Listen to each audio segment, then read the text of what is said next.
What if I told you there's a place on Earth where 3 kings lost their lives in one single day? And no, it's not a made-up story from Game of Thrones. It actually happened right here in Morocco. In the past, this country was a melting pot of cultures, a place where 3 different worlds collided. But it was also a powder keg just waiting to explode. Because back then, controlling this area meant controlling the entire trade route between Europe and Asia.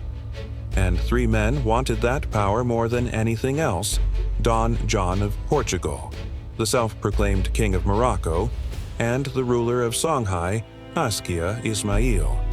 Each of them had a dream to build an empire that stretched from the Atlantic Ocean to the Indian Ocean, and they were willing to do whatever it took to make it happen. The year is 1578, and the Portuguese have just landed in Morocco with a plan to capture the city of Alcácer Quibir. They fought alongside the local king against the Safavids, but soon it became clear that they weren't on the same page. Both the Portuguese and the Moroccans wanted the same thing, which created a lot of tension. In fact, the Moroccan king was so paranoid that he had the Portuguese ships blockaded in the harbor. He didn't trust them as far as he could throw them. Meanwhile, the other 2 kings were watching this conflict from afar with amusement. For years, the Songhai Empire had been trying to push the Portuguese out of Africa. So when they heard that the Moroccans were giving them a hard time, they thought it was a sign that it was finally happening. Askia Ismail even sent his own men to help the Moroccans fight the Portuguese.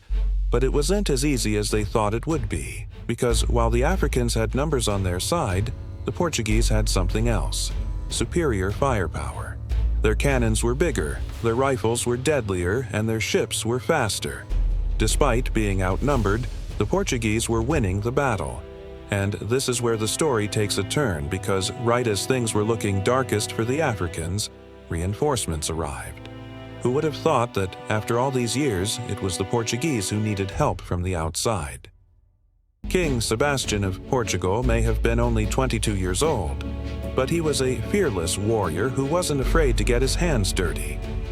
In fact, he came to Morocco with the sole purpose of capturing it. For the next few weeks, the 3 kings fought tooth and nail to claim victory.